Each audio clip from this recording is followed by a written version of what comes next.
Perfect. Okay, so I think we are live now. Welcome, everyone. It's great to see so many people who are interested in service design and funding programs. Firstly, I would just like to introduce those of us on screen who are going to be taking us through today's webinar. So I'm Yvonne Campbell, and I've been with Hyphenate since January.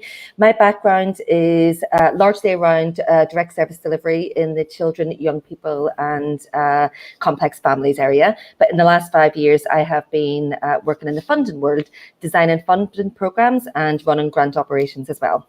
I'm going to introduce my colleague Johnny next. Hi everyone, I'm Johnny Pugh. I'm the digital marketing and UX consultant here at Hyphenate. I joined Hyphenate just over a year ago after spending 7 years working various different digital roles in the charity sector. Jodie. Hi everyone, I'm Jodie. I'm a service designer at Hyphenate. I joined Hyphenate about 6 weeks ago, so I'm fairly new, but I've got a background in public sector for about 9 years, working in various charities and civil service. Angela. Hi everyone, I'm Angela Murray. I'm Head of Strategy and Impact at Hyphenate. So I work here on a number of things, but primarily on service design. Before joining Hyphenate, I was part of the service design team at the National Lottery Community Fund, and prior to that worked for various other funders and grant makers. And lastly, but not least, Sham. Hi everyone, I'm Sham Ahmed, Senior Manager Programmes at the Heart of England Community Foundation. I have a background in grant making since 2003, working for a number of grant makers, and the last one was Unlimited.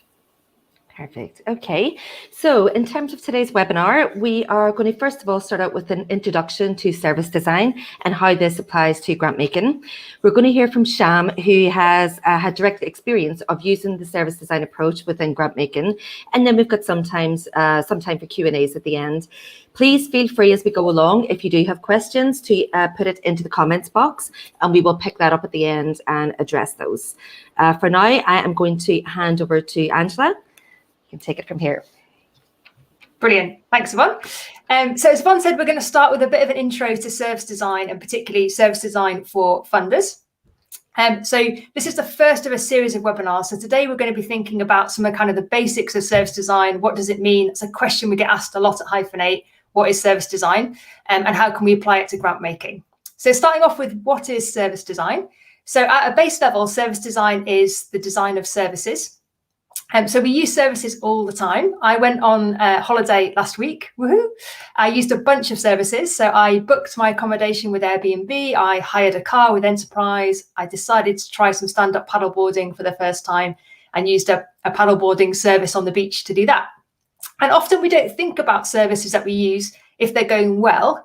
But when we have a bad experience with a service, we might think a bit more about the service. So I had a problem trying to get an appointment with a doctor, stuck in a queue for ages, trying to get a refund from my broadband supplier because I was on the wrong tariff. And then you notice that the service is a bit clunky. And so service design is about looking at how can we design a good service, almost so people don't even realize that they're using it because it helps them do the thing that they set out to do. So we need to consider the needs of the people using the service. And in service design language, we might call that the end user. So thinking about my holiday, I was obviously the end user booking my Airbnb, using the paddleboard service, etc. When we think about funding, we've obviously got the end user as the applicant and grant holder, but we also have users in the funder. So people need to make good decisions about funding. They need access to certain data to help them do that. And so we need to consider all of their needs when we're designing the service.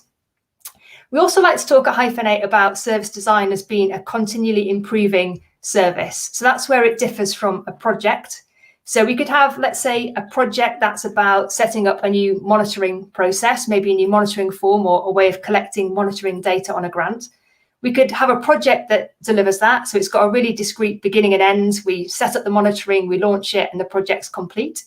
But when we think about it in terms of a service, it doesn't have that endpoint. So we design the service, we test it with the users, we iterate it, and then even when it's live, we continue doing those things. So we're testing it. Are people using it in the way that we expected? What pain points are they having? Are we getting the data that we wanted? And we keep changing it and improving it over time. So it doesn't have that end point, if you like. So that's the beginning bit about what is service design. Going to have a little think now about a bit more about the end user. So when I was on my holiday, well, actually trying to get to my holiday, I got stuck in a traffic jam trying to get to Cornwall and pulled off the road and had a McDonald's. Not advocating that as the most healthy food choice, but McDonald's is actually quite a good real life example of service design. So some of you may have seen a film called The Founder, where I think it was in the 1940s, the McDonald brothers recognized that when it came to getting food drive-through, there was a long wait typically, and menus were quite complex and there's a lot of things on there. And so what they did was redesign it so that the customer could get the food that they wanted quickly. So within 30 seconds, get access to the food.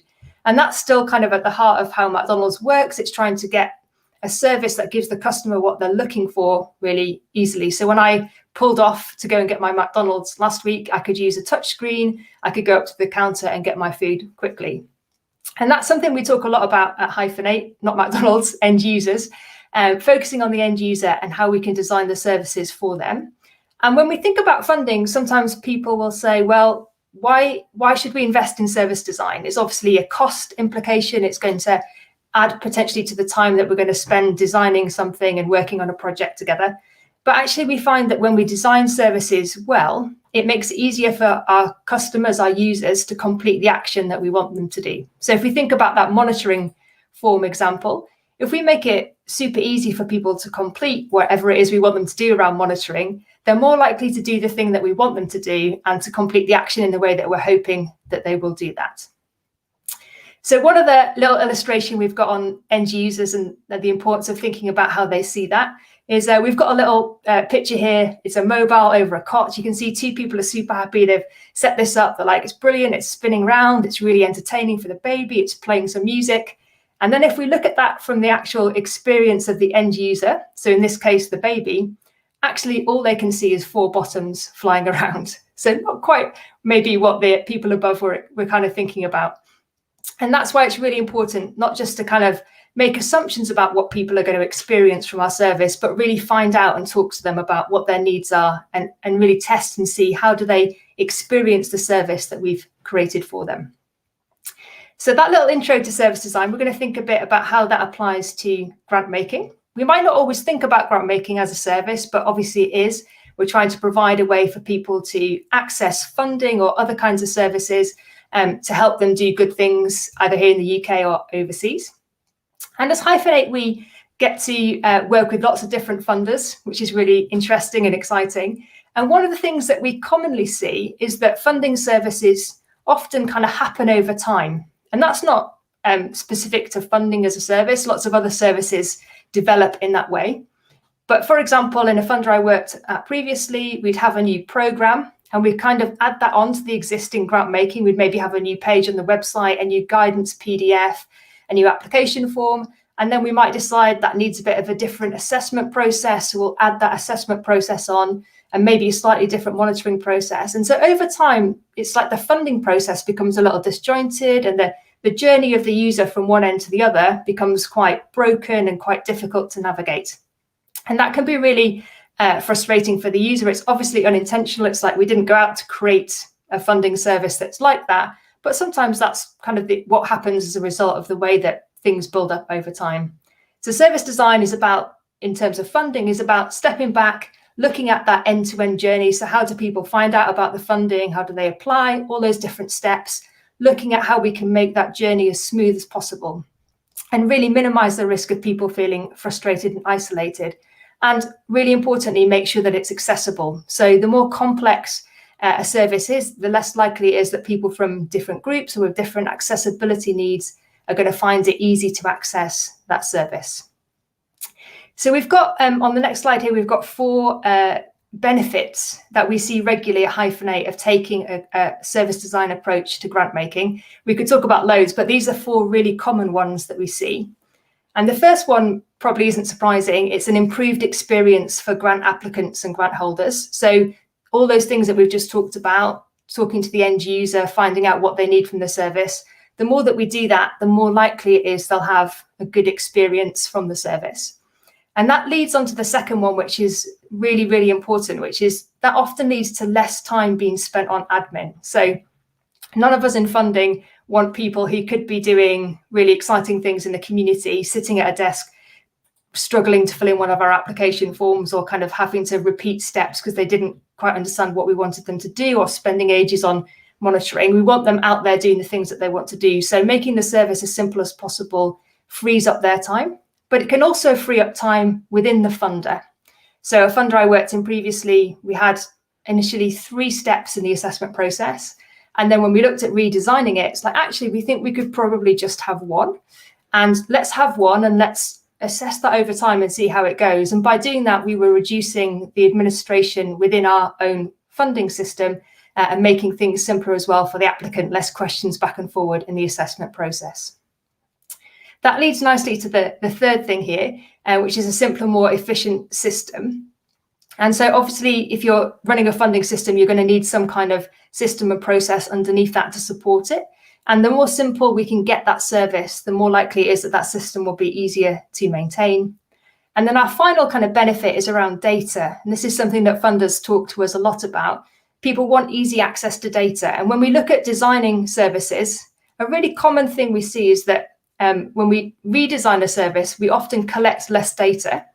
So typically, we might find that lots of things are being asked for in an application process, but they're not all being used further in the journey of the grant. So we can actually reduce the amount of data that we need to collect, but then make that data more accessible. So it's not locked up in a PDF or an Excel attachment, but it's in a system and reportable and can be used to inform grant making. So finally, before we move on to our kind of real world example, our last thing on kind of the background of service design and funding is just to think about who we would include in that service design process. So obviously, what wouldn't be a good idea is just say a few people from -8 and a few people from a funder designing a funding service together and making lots of assumptions about what everybody needs. It needs to involve all the different kind of key stakeholders, the key people involved in funding. So we've mentioned the grant holder, grant applicant, obviously really important. We've mentioned a bit about the funder. So obviously they have needs in the process, being able to get the right data, being able to assess applications. But often it's important to recognise that a funder will have some obligations, especially if they've got government funding or institutional funding, where they have to report at certain times in certain ways. And so we have to factor that in when we're designing the service. So including that, those sets of needs right from the beginning. And then on the far right there, we've got beneficiary. And one of the really exciting things we've had some conversations around recently is around participatory grant making, ensuring that those who benefit from any funding are included in the design. So when we're looking at service design and funding, we want to include all of those different groups in how we design the service.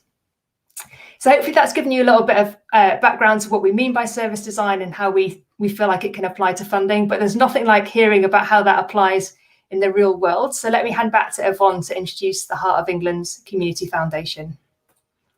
Angela. So Sham is going to have a conversation with Jodie, and we can hear a bit about her experience relating to service design and grant making. But I just wanted to give a bit of an overview of the process and the work that we undertook. So Heart of England had around 12 different funding programs and can still do, but they all had very slightly different application forms. So just as Angela mentioned, things had evolved as new funding programs were coming online. Some questions were a little bit different, and that could also be to do with where that money was coming from in relation to donors. The organisations would sometimes apply for more than one grant. So what they were finding is that there was a duplicate effort made there, and often it was a duplicate effort for the same project. So filling out multiple application forms just for the one project. So we use service design approach in order to develop a single application form. And the idea behind that was having a better customer journey for those who were completing the forms. We started off with doing a desktop review. We held various workshops with the Heart of England staff themselves. And then most importantly was sessions with the applicants. And that also included some active observation sessions. So watching how they interacted and completed a form. The kind of things we were really interested in was the questions that were being asked, how were they being asked, in what order, were they easy to respond to, did they make sense? And I think another thing that Angela pointed out, it was actually also challenging why some information was being collected in the first place, especially if that information had not changed since an application had been submitted not too long ago.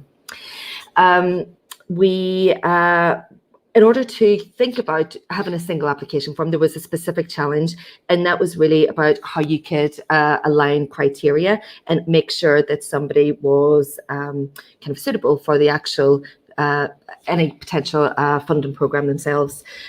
Without kind of going through lots of information to work out who exactly should be applying to.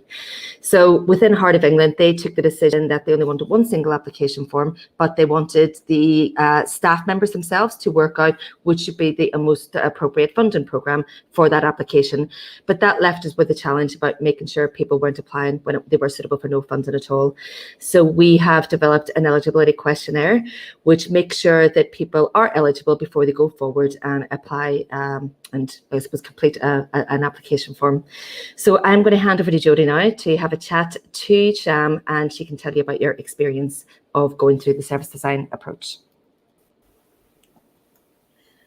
Thanks, Yvonne. Hi, Sham. Thank you so much for joining us today. My pleasure. It's good to meet you. So we want to talk about the service design approach that you took with this project. So can you just give us a bit of background around how this project came about and why it was that you wanted to take a service design approach? We've been thinking about it for some time, and we were in the process of putting our funding strategy together. And over time, the team regularly partake in webinars with potential applicants. And we were thinking about how to make it easier for people, because like Yvonne said, we had multiple application forms on the website with slightly different criteria, most of the application forms asking the same questions. And we realised that the people that we're working with are very small grassroots organisations who largely rely on volunteers. And it's actually time consuming to complete multiple application forms when you're actually really busy, and the time would be better spent on delivery. So we thought about how we could make it easier for people. And we actually thought it's not the applicant's job to work out what criteria they meet best. That's actually our job. So that's where the idea came about having one single front door, one application form. Cool. That's really interesting to hear the background, actually, because I'd heard bits about the project, but kind of not how it had come about. And so before you kind of started this project, what kind of experience of service design did you and your colleagues have? Very little. This is the first time we'd undertaken such an exercise. So it was all very new to us. Okay, that's interesting. And what were you hoping to achieve by taking this approach? What were your hopes and aims? Well, we wanted the single front door, so we knew what the end goal was. We didn't know how to get there. So internally, at the moment, we design our own application forms, but it's just on the Salesforce platform. So from a user perspective, it wouldn't look right. And we didn't really know how to do the eligibility. So it would have been very basic and maybe clunky and not very practical. So we knew what we wanted to achieve, and we had a relationship with Hyphenate. So we thought, well, actually, let's go and have a conversation, and in that conversation, determine whether it was practical to achieve this. Mm-hmm. Yeah. And so you mentioned that you didn't really have an experience of service design before this. So now that you've kind of gone through the process, how did you find it? And was there anything that kind of surprised you about it? It was actually a really good experience, and the process that we went through, we had conversations with the team to make sure that they were on board, and then once we had those conversations, we had time to think about what we actually wanted to achieve. And then also the focus groups were really interesting, because some of the things that came up really made us stand back and think about some of the questions that we were asking. So, for example, something quite simple like a project name, people were spending a lot of time thinking about it, but we actually don't assess. And it was actually clarity for us to think about, actually, we have a process, but the users actually don't know which bits are important. So they might be actually spending a lot of time on things that are not relevant. So I think it's the design process has given us some indication into the thinking of applicants as well.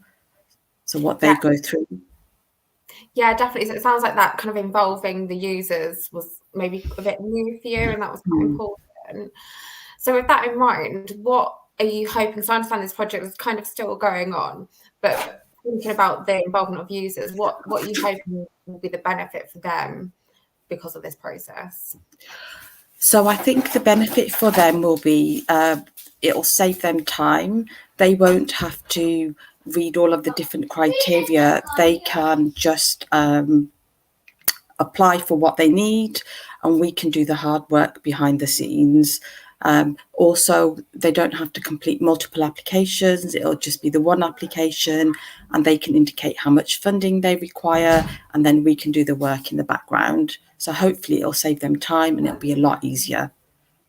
Yeah, it'll be really interesting to find out kind of a few months down the line, kind of if that's what's happened as well, I think, with some feedback from your users. I think so. Yeah, definitely. And so thinking about kind of what you've learned from this, is there anything that you have learned, I suppose, or anything that you think you would do differently in Heart of England in the future? In terms of service design or in terms of the process? In terms of the approach and involving users in the design process. Oh, I think actually that was fantastic. That was really beneficial. So we definitely do that again. And we made a decision to have users with different levels of experience as well. We made a conscious decision about that. So we had some that were first-time applicants and some who were multiple repeat applicants, and then we also involved community development workers as well, so people who support applicants with application forms. So we had a degree of different experience, and I think that was really useful as well. And since we've been going through the process, the team have been doing webinars and workshops, and I've done some myself, and we've been talking about the single front door, and people are really excited about it, and they think it'll save time and so there's lots of interest in it as well. So I think people are really excited about it actually going live. That's good. That's good news to hear. Yeah.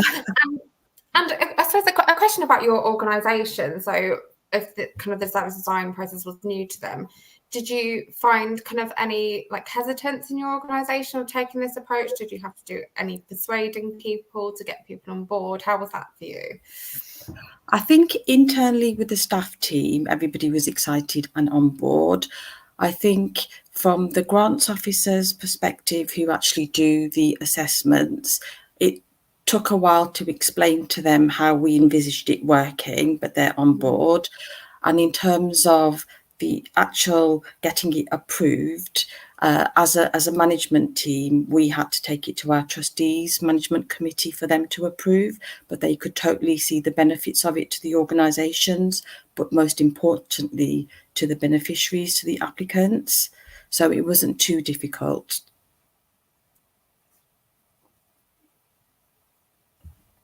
That's good to hear, definitely, because I know for some people it's quite a new thing and it might take quite a bit of explaining, which I suppose kind of doing this webinar will hopefully help shed some light on. But that's really good to hear. That was a good experience for you. And I suppose one last final question, Sham, for people listening. What advice would you give to people in other organisations who are considering taking a similar approach, who may be unknown to them, or maybe a bit nervous or hesitant? What would you say to those people? I think what I would say is that if you know what the issues are with your current process and you want to improve it for your own team and for your beneficiaries, then really consider it, because the process has been really simple and straightforward, and it's really simple and engaging to work with the Hyphenate team. I've been working closely with Yvonne, and I'm not very technical myself, so it's really good to have that expertise, and Yvonne always takes the time to explain things. But the end result will be that actually it'll be easier for the people we're here to support. So I would say definitely, if it's something you're interested in, then explore it, speak to Hyphenate, because that's what we did. We had an idea, but we didn't know if it was achievable. And then once you go through the process, it's just so apparent that it is. And actually, the system looks great and will save time as well internally. So it has multiple benefits. Thanks, Sham. And I think that's a good point. And like, you kind of at the beginning, you might know what you think the issues are, but once you kind of start the process, you start to uncover the issues, uncover what the users are actually thinking and experiencing, and then that kind of leads you on to what is it we need to fix and how should it look. Thank you, for Sham. me, I'd just like to say, for me, that was the best bit, to actually have the users involved and actually to learn about what they were thinking and about what their experience was, because there were a few things that did make us think that we wouldn't have considered in a million years. So that was really beneficial. Yeah, definitely. Like, you can guess as long as you like, but until you actually speak to the people using your system, you just don't know, really, do you? No. Thank you so much, Sham, for your time, and I'm glad to hear it was a positive experience for you. So thank you. I'm going to hand back over to Yvonne for, I think we're closing now. Time for Q&As. So I am going to ask if anyone has questions for anyone, either the Hyphenate team or for Sham, please put them in the comments box. We already have one. So this is from Carolyn. Have you done any work on integrating alternative application methods, for example, via video, without disadvantaging people who are more digitally excluded? So I'm going to check in first of all with Sham to see if that's something that the Heart of England have done, but then I'm also going to pass over to Angela because I know that they've had some of these conversations with other clients. So Sham, is that anything the Heart of England have experience of? No, not at the moment. Okay, so at this point I'll hand over to Angela then.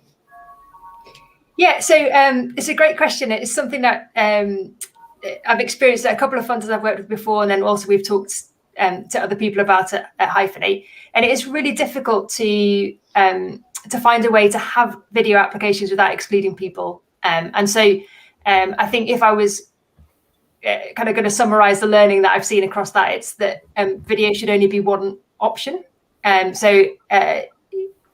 You want people to be able to apply in different ways. And we'd say that about forms as well, actually. If you have an online form and you can only apply online and there's no kind of other way of doing it accessibly, like some kind of way of doing it by post, etc., or having a phone call, then that can exclude people as well. So if it's not specific to videos, I think we would always want to say and look at the different routes that people can take to apply. But video can be great, but probably not on its own. I don't know, Yvonne, if you would want to add anything to that. Yeah, I suppose from my experience, I would say that a multitude of options is always the best, because you might have somebody who's could be digitally excluded, but vice versa. You might always have somebody who is kind of more challenged with written work. So I think the challenge for that is how you can then assess that. And I can use a similar assessment approach and get that same information so that you're making judgments based on an equal basis. I've had another question in via WhatsApp actually, and this time it is from Claire, and she wanted to know, Sham, how easy is it to do this process remotely? Because this was done during COVID times, obviously. Surprisingly very easy. It's been quite straightforward. I think if we didn't have Zoom and Teams, sorry, that's an ice cream van outside, in case you were wondering. It's been very straightforward, very simple. There's been no issues whatsoever. I think maybe COVID's meant that we've been able to have more meetings, been able to plan better, just because we don't have to travel. So I think it may have been a bit simpler because of that. But I don't think being remote has had any implications whatsoever. That's great, thank you. Another question from Carolyn. Would it be possible to enable end users to access applications in other languages other than English?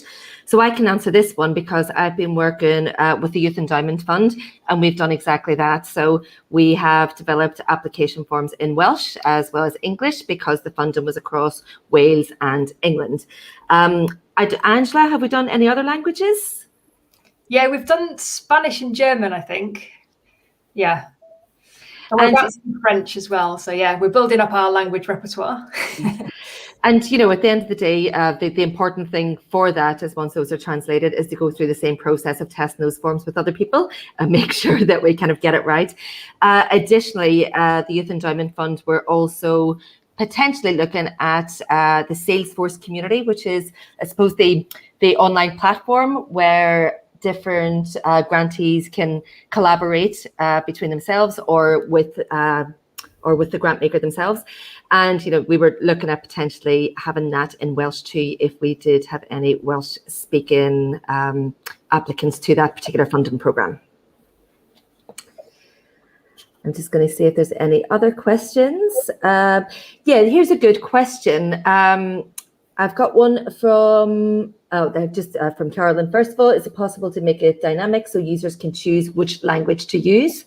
Oh, that's a good question. Angela, so when the application forms are in different languages, is it that there's different links, or, you know, how dynamic is that setting? Yeah, so the design can be however you want it to be, really. So you can have different links to different forms, or you can have like flags across the top where people choose like the language and it automatically updates the form, or they're just a selector where they select the language from a kind of landing page, if you like. So yeah, no kind of limits on the way that we design that from the starting point. Great. I know we've got a question coming in from Lynn, but in the meantime, another question is, who needs to be involved in service design? So, Jody, did you want to give us a bit of an insight into who you think should be around the table when starting the service design approach? You're going to pick on me then, Yvonne. I suppose who you need to consider at the beginning, who's involved in the service, who needs to interact with that service from your side as an organisation, who needs to be involved in delivering it, who are your end users, and particularly your grant making, who are the beneficiaries, so who are those people on the ground that are going to benefit from that money, and make sure you're kind of listening to all of those views. So a good activity to do at the beginning is a bit of a stakeholder map to understand who are those key people, and you can work out how you need to involve them through the project. Perfect. But I would say involve everyone that you can. Yeah. Can I just add one thing to that, actually, Yvonne, which is it's often good also to think about people who are currently not using the service who might be unintentionally excluded. So if sometimes we're looking at funding, we might notice that certain groups are not applying for a particular reason, or like different postcode areas, we're not getting kind of the spread of funding that we want. And then we can intentionally go and talk to people who are not using the service to find out why and try and make sure they're included. So all of the people that Jodie said, plus the people that we hope would use it but aren't currently. Perfect. Okay. We have a question from Lynn. So we have a follow-up process once a grant has been awarded. How are grants followed up and audited and impact measured? Sham, have you got experience at Heart of England in relation to this? Yes. So all grant applicants have to complete an end of grant monitoring form. And then we also do a percentage of monitoring visits. So during the last 12 months, those have taken place online. But it's usually in the end of grant form, it's reporting back on the impact, on the outcomes, case studies, challenges, and then we'll follow up to find out more about some of those challenges and to develop those case studies, really.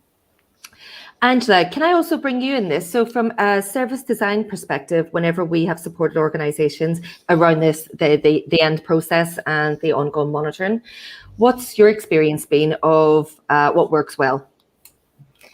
Yeah, so this is a really interesting area where we've had lots of different experiences, if you like. So partly it comes down to what's the funder trying to achieve. So some funders really want to kind of measure impact in a particular theme, and they really want to dig into detail and collect particular data. And so that's set up into the forms, collecting specific quantitative, I can never say that word, data that you can make kind of reports and charts about.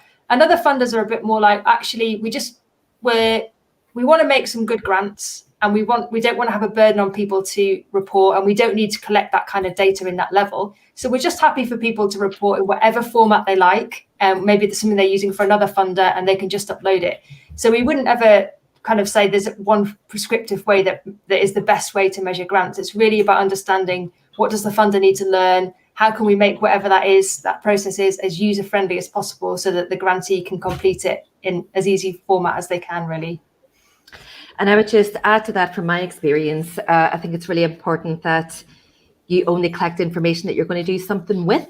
There's a tendency for grant makers to want all the data under the sun, and then they actually don't do anything with it. So for grant makers out there, I would suggest that you question every single bit of data that you're going to collect. I think understanding what impact or how you measure impact can also be a challenge if you're running a more responsive funding program. So it's pretty straightforward. If your funding program was going to kind of reduce isolation, there's very simple questions that you can be asking to understand about that impact. But if you're funding a lot of different things, at the National Lottery, when I was there, we were funding everything from children and young people's programs to older people's programs to work with refugee and asylum seekers. It's quite difficult to understand in kind of through one common metrics, the impact that those individual projects were having. Therefore, you need to think about a bit creatively and understand what's the overall impact collectively you want these to be having. So it's not easy, and we have also been doing some work with Inspire in Scotland to think about what their some key performance indicators might be. So you can also look at these in two different ways. You can think of these as kind of program level, what's the funding kind of impact going to be, but also I think it's worth understanding the data behind how you're doing your grant making so that you can improve that as well. So thinking about what some of your response times look like, who you're getting applications from, making sure you're tracking that to get a better reach and a better process overall. Now, I think we might have time for one last question. So let me see. There was one last question about how much time does this kind of thing take? So Angela, do you want to respond to that? Yeah. So I think it's like lots of things in life, you get out what you put in. So the more time that you can invest into service design, kind of the better your design is probably likely to be. But recognizing that you kind of have to scale that depending on maybe the size of the organization and available budget, etc. But it's also relative to what you want to do. So in the Heart of England example, you were looking specifically, Sham, at your kind of application process. You weren't saying, let's, rework the entire grant making process and all the different stages of that. So if you're doing a kind of full end to end, you would need more time. But we do some service design stuff that's literally just kind of a couple of half days, just helping people look at some elements of the service and how they could maybe make their application forms a bit better, through to, spending several months looking at an entire process and really digging into it in a really deep way. So anywhere in between those two extremes, if you like. Perfect. That is great. Thank you, Angela. So I think that's all the time we have for now. And what we're going to do after this is send you a link to this recording so that you can view it again if you want to pick up on any of the points that we were talking about.